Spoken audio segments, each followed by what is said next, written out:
ये 2024 और 2025 में जो फिजिक्स के नोबेल प्राइज मिले हैं वो क्वांटम एंटेंगलमेंट और क्वांटम टनलिंग के लिए मिले हैं। तो हम उस लेवल पर पहुंच चुके हैं जहां ये तीसरी दुनिया अब हमें समझ में आने लगी है।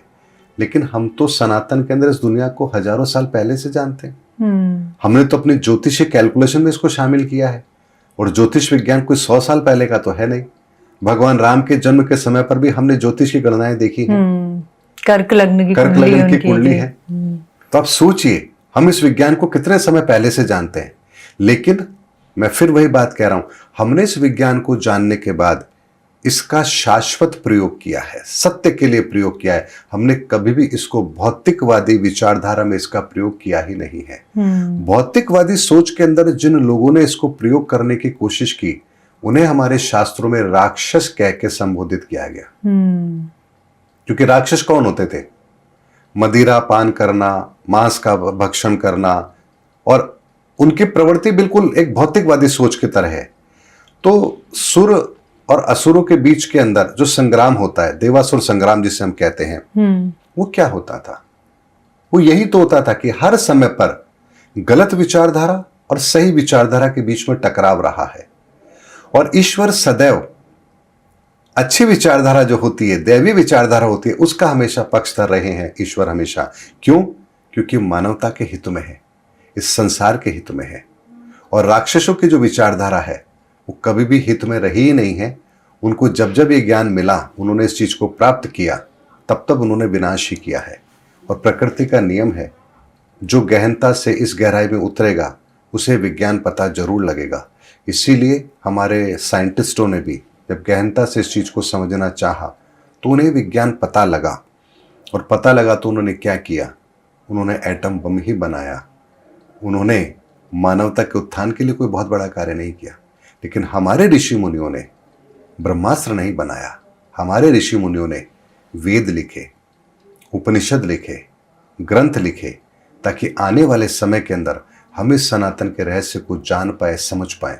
और उन्होंने इस कोडवर्ड के साथ लिखे ताकि हर व्यक्ति इसको डिकोड ना कर पाए, और जो इसको डिकोड करना चाहता है उसको कौन सा रास्ता अपनाना है उसको भी कथा के माध्यम से उन्होंने हमारे बीच में रख दिया। उस लेवल तक ज्ञान हासिल कर ले तभी। जी, कहते ना कि पहेली रख दो, अब पहेली को कौन बुझाएगा?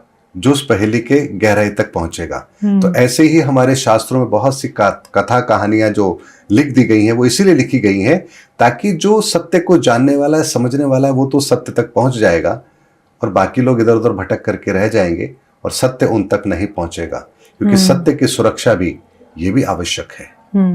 तो ईश्वर का ये जो विधान है ये इतना साइंटिफिक है, इतना क्या कहूं, इसके अंदर कहीं लेश मात्र भी कोई त्रुटि है ही नहीं। कोई त्रुटि नहीं है इसके अंदर।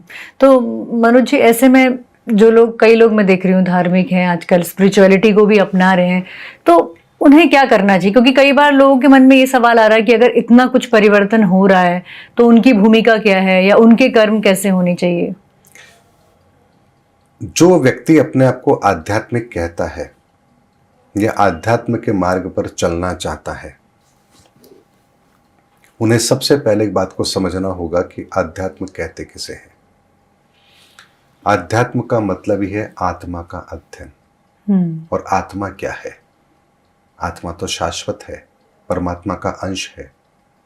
तो बात वही आ गई ना कि आप उस परम तत्व के बारे में जानो जो शाश्वत है, और उसको जानने का माध्यम आध्यात्म है। अब बताइए, कौन आध्यात्म के मार्ग पर चलना चाहता है? कोई नहीं चलना चाहता। कौन जानना चाहता है परमात्मा के संदर्भ में? कौन जानना चाहता है स्वयं के संदर्भ में कि मैं कौन हूं? हमने आध्यात्म को इसलिए अपनाया हमारी नौकरी बची रहे, हमारा घर बन जाए, हमारे बच्चे हो जाए, हमारे बच्चों की शादियां हो जाए। आपको एक पत्थर पर लाल रंग का सिंदूर लगा दीजिए और कह दीजिए यहां आने पर मनोकामना पूर्ण होती है।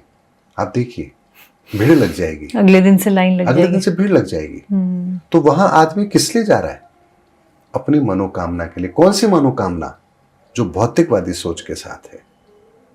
तो बात वही आएगी कि आप वैभव के पीछे भाग रहे हैं और वैभव को देने का काम ईश्वर का तो है ही नहीं। ईश्वर का कार्य तो ऐश्वर्य को देने का है। तो आपकी अप्रोच ही अगर गलत है तो आप सही रास्ते तक कैसे पहुंचेंगे?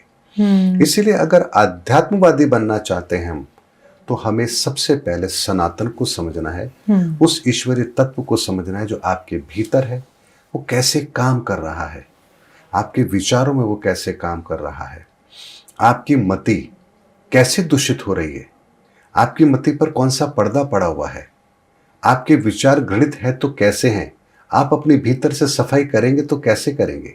बाहरी सौंदर्य तो आप बना लेंगे, लेकिन भीतर जो गंदगी है विचारों की उसको कैसे दूर करेंगे। तो आपकी मति जो भ्रष्ट होती है उसको सही करने का रास्ता क्या है, ये वो चीजें हैं जिसके संदर्भ में कोई पूछता ही नहीं है, जानना ही नहीं चाहता। हम एज ए एस्ट्रोलॉजर में अगर बात करूं, 99% लोग तो हमारे पास इसीलिए आते हैं कि हमारी नौकरी कब लगेगी, हमारी शादी कब होगी, हमारे बच्चे कब होंगे, हमारे जीवन में ये चल रहा है, ये चल रहा है। कोई 1% कोई बिरला होता है जो कहता है कि मैं ये जानना चाहता हूं कि मैं यहां आया क्यों, मेरा सोल पर्पस क्या है, मुझे मुक्ति का मार्ग कैसे मिलेगा। 1% लोग। और जो 1% लोग जब ये प्रश्न पूछते हैं ना, तो मुझे बड़ी खुशी होती है कि कोई तो है जो अपने बारे में जानना चाहता है। तो ये एक कड़वी सच्चाई है, लेकिन इस सच्चाई को हमें अब झुटलाना है और जो वास्तविक सच्चाई है उसको स्वीकार करना है कि हम यहां पर आए हैं तो एक बहुत बड़ा उद्देश्य लेकर आए हैं। बहुत बड़ा उद्देश्य है हमारा। ये छोटा उद्देश्य हम लेकर नहीं आए कि हम मकान बना लेंगे या हमारा एक फैक्ट्री हो जाएगी, हम बिलियनर बन जाएंगे, मिलियनर बन जाएंगे। बन भी गए तो क्या करोगे। आज जब हम ये पॉडकास्ट शूट कर रहे हैं, आज ही की खबर है कुछ घंटों पहले की, वेदांता ग्रुप के जो मालिक हैं अनिल अग्रवाल जी, इकलौता बेटा अमेरिका के अंदर घायल हुआ और आज उसकी अकस्मात मृत्यु हो गई है। अब वो कह रहे हैं कि मैं आज के दिन को कैसे भूलूं, मेरे सामने जिंदगी की वो कड़वी सच्चाई है जिसे मैं स्वीकार नहीं कर पा रहा। और मैंने अपने बेटे से एक वादा किया था कि मैं अपनी कमाई का 75% समाज को लौटाऊंगा। तो आप ये देखिए कि अगर ये भावना प्रत्येक उद्योगपति की हो तो क्या दुनिया में गरीबी रह सकती है? कभी नहीं रह सकती। जितने भी हमारे धर्म गुरु हैं, जितने भी मौलवी हैं, जितने भी हमारे चर्च में फादर हैं, अगर ये अपना कार्य अच्छे से करें कि हमें दुनिया को सत्य से जोड़ना है, तो क्या हमारे विचार दूषित होंगे? कभी नहीं हो सकते। जितने भी हमारे शिक्षक हैं, अगर वो ये सोचें कि हमें अपने आने वाली पीढ़ी को, भावी पीढ़ी को एक अच्छे संस्कार देने हैं, तो क्या अराजकता इस दुनिया में होगी? जितने भी राजनेता हैं, अगर वो ये सोचें कि हमें ईश्वर ने इतना बड़ा मौका दिया है जनता की सेवा करने का, हम इसको बेहतर ढंग से करें, लोगों की तकलीफों को दूर कर दें, तो सोचिए क्या इस दुनिया में कोई परेशानी हो सकती है? नहीं हो सकती। लेकिन हम जब तक ठोकर नहीं खाते, हमें समझ में नहीं आता कि वास्तविकता क्या है। आज मुझे बताइए, आज वो अपनी पूरी दौलत देकर भी क्या अपने बच्चे को वापस ला सकते हैं? नहीं, बिल्कुल नहीं। तो ये वो कड़वी सच्चाई है और कड़वी बात है, लेकिन कहनी पड़ेगी। हम इतने संवेदनहीन हो गए हैं कि ये बात मैं कह रहा हूं तो इसका असर कितने लोगों पर होगा। हाँ ठीक है, उनके साथ हुआ है, हो गया होगा, कोई पाप किया होगा, इसकी वजह से ऐसा होगा, हमने तो नहीं किया। अरे आपको क्या पता आप क्या करके बैठे और आपके साथ भविष्य में क्या होने वाला है, कौन जानता है। लेकिन कम से कम ईश्वर से प्रार्थना तो करो, हे ईश्वर उनके साथ ऐसा हुआ, ईश्वर उनकी मदद करे, उनको सही रास्ता दिखाएं और इस धरती पर किसी के साथ ऐसा ना हो। इसके लिए हे ईश्वर सबको एक सदमार्ग दिखाओ, ताकि हर व्यक्ति अपना बेहतर कर्म करके आपके बताए हुए रास्ते पर चल के अपने उस लक्ष्य को प्राप्त करे जिस लक्ष्य को प्राप्त करने के लिए उस धरा पर आया है। क्या प्रार्थना नहीं कर सकते?